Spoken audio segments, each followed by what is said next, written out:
السلام عليكم ورحمة الله وبركاته، أهلا أصدقائي. أهلا بكم في جولة جديدة، ولازلنا مكملين في جولاتنا. احنا النهاردة إن شاء الله هنبدأ الجولة من عند زكي السماك من شارع بولاق الجديد. زي ما انتم شايفين كده، وهتشوفوا معايا تعرفوا معايا على الحريمي والأطفالي والرجالي. وهنا الستاند ده كان ب125 الرجالي. زي ما انتم شايفين كده، الحاجات دي تنفع جواكت وتنفع ترنجات، يعني تمشي ده وتمشي ده. زي ما انتم شايفين كده الحاجة دي بحالتها، القطعة بحالتها، وهتشوفوا حاجات لقط. احنا زي ما يعني عارفين ان الوقت دوت بقى وقت تصفيات في الوكالة، وان شاء الله جولاتنا الجاية هصور لكم اسعار ارخص من دي في التصفيات. فخليكم معايا ان شاء الله. اللي ما اشتركش في القناة يا ريت يشترك ولايك علشان نشوف كل جديد مني. اي جديد مني ينزل ان شاء الله تشوفوه. صراحة الستاند دوت حاجات فيه يعني لقط وكده، ما يعني كل قطعة ما تتخيرش عن القطعة اللي بعدها. فهنقف شوية عند الستاند دوت. دايما احنا بنصور الحاجات الحريمي وبنقف عندها، فزي بعض بقى النهاردة نقف عند الرجال شوية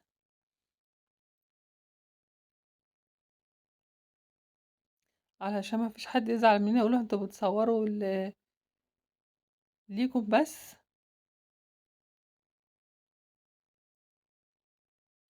القطعة اللي عدت دي كان فيها ديفو، حبيت اوريها لكم. بالسهل دي اللي شفتها بس في الستاند فيها ديفو. عشان تكونوا واخدين بالكم من القطع وتفرزوها كويس قبل ما تشتروها. لو الديفو يتعالج خدوها، ما يتعالجش سيبوها وخدوا اللي بعدها، او خدوا اللي تعجبكم. بس ما يكونش فيها ديفوهات. وهنا اي حاجة ب75 جنيه من الجلاليب ديت. كانت في ناس عاوزاني اصور الجلاليب، طبعا انا ما اقدرش ازعل متابعيني، احلى متابعين. ربنا ما يحرمني منكم ومن تعليقاتكم الجميلة وتشجيعكم ليا بالكومنتات الجميلة الإيجابية. بشكر أي حد كتب لي كومنت تشجيع ليا وللقناة، وإن انتوا بتقدروا مجهودنا وتعبنا، فدي حاجة جميلة منكم، إن الناس بتقدر. والكوتشيهات دي برضو احنا لسه في بلاي جديد، هنمشي خطوة بخطوة. هنا عند زكي السماك، هنا الكوتشيهات دي كانت غالية شوية، بس أنا سألته قلت له يا غالية ليه؟ قال لي الكوتشيهات ديت فيها في ماركات فيها ب1700 جنيه في المحل، هو بيبيعها ب450. وعلى فكرة أنا كنت مصوراكم كوتشيهات يوم الأحد في جولات يوم الأحد ب120 وب150، ما تزيدش عن كده. لكن أنا أول مرة صراحة أصور الكوتشيهات ب450.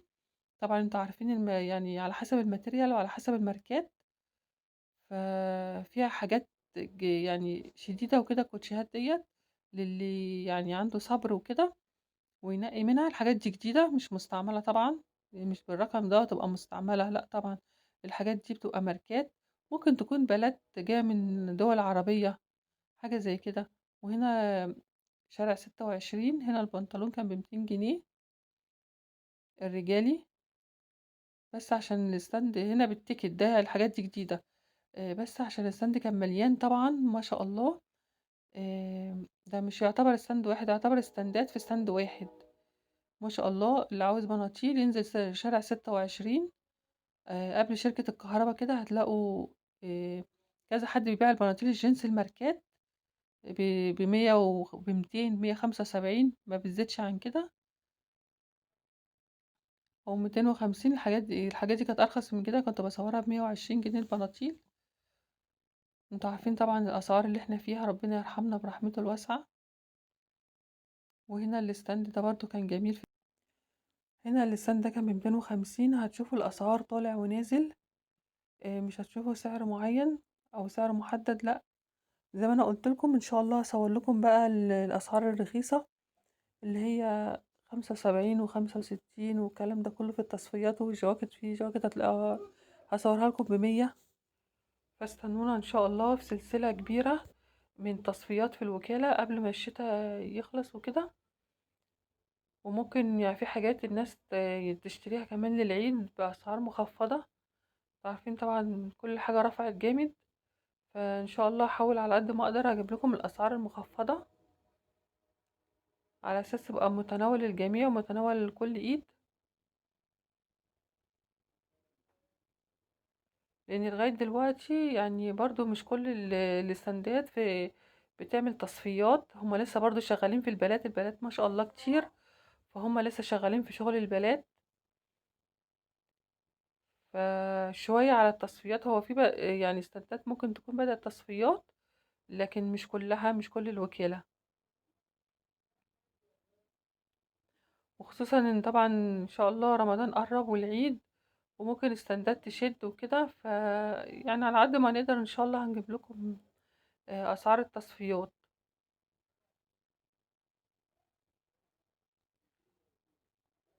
هنا البنطلون ده ب250 العدة. وهنا كان بعد زكي السماك، المحل ده كان بعد زكي السماك بشوية، نفس للرصيف. مش الاتجاه التاني، الاتجاه التاني دوت ما ده مثلث مسبيرو اللي هي الابراج وكده، فما فيش استندات عندها. الاستندات بتبقى صف واحد من اول اول ما تطلعوا من زكي السماك لحد الاسعاف، ده بيبقى رصيف واحد. مفيش بس غير وانتم معديين اتجاه الكوبري. يعني وبرضو المنطقة دي برضو هتلاقي فيها استندات برضو على الرصيف، لكن الاتجاه التاني من الوكالة ما فيهوش استندات، انتوا عارفين طبعا ممنوع، هو الاتجاه ده بس. وما شاء الله يعني، بس يعني لو خلصتوه ده ما شاء الله مليان يعني. الناس اللي بتشوف فيديوهاتنا لأول مرة وما تعرفش تيجي زي الوكالة، هتنزلوا محطة جمال عبد الناصر، هتخرجوا منها هتلاقوا الإسعاف، صيدلية الإسعاف، هتمشوا اتجاه صيدلية الإسعاف. هتلاقوا كوبري، الاستندات تحت الكوبري، بتبتدي من تحت الكوبري. كانت الأول واقفة من أول ما بتطلعوا من محطة المترو، بعديها بكام متر كده بس، عشان طبعا المنطقة ديت وسط البلد وكده، ومنطقة حية، فالبياعين يعني بيمشوهم من النوم عشان العربيات تعرف تمشي.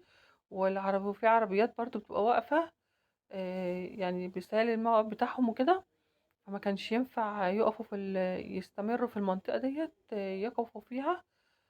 فهم دلوقتي واقفين برضو نفس المكان برضو، بس الناحية التانية عند الكوبري وعند مستشفى الجلاء. الأماكن دي هتلاقوها لحد بقى ما توصلوا لزكي السماج بقى.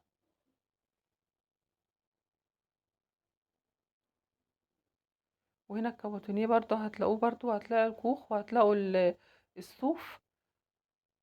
في حاجات بحالتها، زي ما انا بقول لكم، خلوا عندكم صبر في الاستند، فرزوا الاستند، هما مش بيتكلموا، بتشوفوا اللي انتوا عاوزينه. احلى حاجه في الاستندات اللي انتوا بتشوفوا اللي انتوا عاوزينه، او بنشوف اللي احنا عاوزينه، من غير ما حد يعني يبقى متضايق وكده. مش زي المحلات لو فتح حاجه او اتنين فممكن يتضايقوا، لكن الاستندات الحلو اللي فيها الحاجه بتبقى مفروده على الشماعات، فبنقدر نشوفها، نقدر نشوف اللي احنا عاوزينه.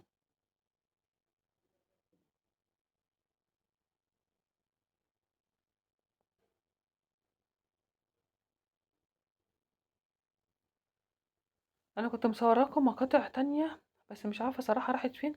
ده محل برنداتي، الناس اللي كانت بتسأل عاوزه محل تنزل عليه او كده، محل برندات ومحل برنداتي، هتلاقوا برضو كذا محل في شارع 26.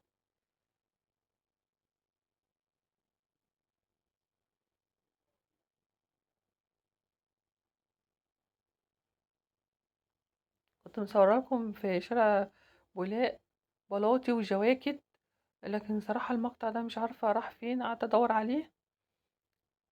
كان مقطع كان كام دقيقة، وكان يعني كان في حاجات شديدة وكده، وبلاطي. يعني في ناس بتسأل على البلاطي، انا كنت برضو مصورة لكم كل حاجة كانت في الجولة. هنا برضو في شارع 26 بعد زكي السماك برضو.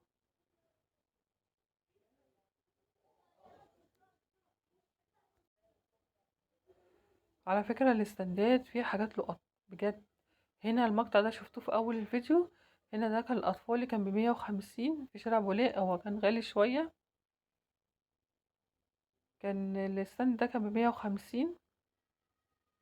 أنا كنت مصورة لكم، هسيب لكم اللينك في صندوق الوصف، جواكت كانت ب175 بس كانت بحالتها بقى.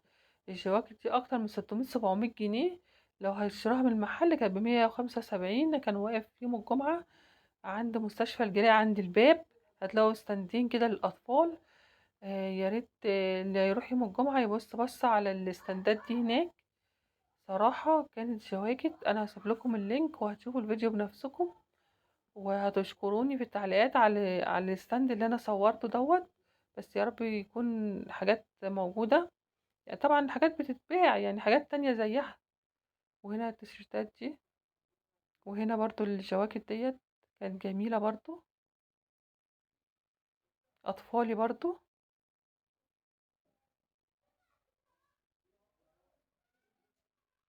وفي سلوبتات هتلاقوها. بس صراحة الستاند اللي أنا صورته، ستاندين كانوا هما تحفة، يعني حاجة من الآخر كده، حاجة رهيبة تحفة. الجواكت بحالتها. الجواكت اكنه جايبينها من محل بالظبط. لو هتجيبوها انا مش ببالغ في الكلام 600 700 جنيه او 500 جنيه، يعني ده الاقل حاجه في الستاند اللي انا صورتها. هسيب لكم ان شاء الله اللينك في صندوق الوصف وتشوفوا الفيديو. على فكره انا كنت تعبانه، ويعني الحمد لله رب العالمين، بس حبيت برضو ان انا متاخرش عليكم في فيديوهات واصور لكم برضو قصدي امنتج لكم الفيديو. ده كان حوالي ب85. امنتج الفيديو عشان انزله لكم عشان ما اتاخرش عليكم. عارفين طبعا المونتاج والفيديو بياخد وقت يعني، والمقاطع. يعني انتوا بتشوفوا الفيديو كام دقيقة؟ ممكن ربع ساعة، ممكن اكتر، ممكن اقل. لكن بياخد وقت معانا جبار طبعا، غير بعد ما وهنا بنمنتجه اللسان ده كان لازم حاجات تتعمل ب45 جنيه. فيه. في حاجات برضو شغالة جميلة، مش وحش برضو. حبيت اوريهولكم ان في حاجات ب45، في حاجات بأقل، في حاجات ب25 كمان. بس انتوا عارفين طبعا كل ستاند وليه سعره وليه الماتيريال اللي فيه. ابو 45 جنيه ده برضو كان زي ما انتوا شايفين كده الشواكت اللي فيه. يعني التريكو فيه حاجات جميلة فيه. والصوف برضو، التريكو والصوف برضو في حاجات جميلة شغالة. والحاجة بحالتها يعني مش دهبانة.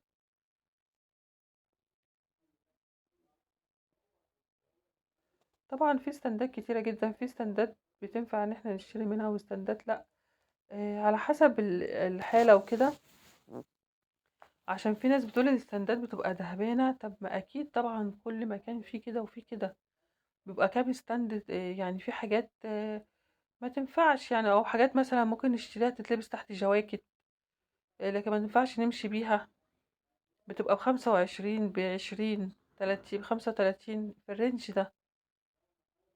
لكن ابو 45 زي ما انتوا شايفين كده، انا بصور لكم كل ستاند بسعره عشان يبقى قدام الناس. الاستندات دي بتبقى واقفة ناحية شارع 26. وهنا الاستند ده كان ب120 جنيه. طبعا الحاجة فيه مش زي طبعا الاستندات ام 200 و250 والكلام ده كله. ده ب120 جنيه. كل حاجة على حسب حالتها او كده. وده كان فيه برضه فيه جاكيت حلوة برضه مش وحشة. الاستند بقى كان واقف عند الكوبري عند الإسعاف.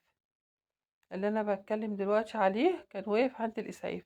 يعني الجاكيت ده ب120 جنيه بحالته برضو. ما انا بقول لكم. وده برضو وجواكت تقيلة يعني ب120 جنيه. مش فلوس يعتبر بالنسبة للجواكت. جاكيت شايفين كان ب120 جنيه الستاند دوت. فيعتبر تصفيات ديت أول الموسم كانت الحاجات دي ب250 جنيه. أو 120 جنيه دوت، وكان أكتر كمان. فدلوقتي التصفيات هتلاقوا 120 وهتلاقوا 150. وممكن تلاقوا أقل كمان. وطبعا في ما ننساش برضو ان في حاجات ب350 وحاجات 300. وجواكت الفرو اللي هي الدبل اللي هي الجينز من بره وفرو من جوه الرجالي. بيبقى ستاندين حوالي ستاندين موقفين عند شركة الكهرباء ب450. وفي جواكت اللي هي البريزر القطيفة بحالتها برضو كانت ب150 كنت مصوراها في الفيديو اللي فات،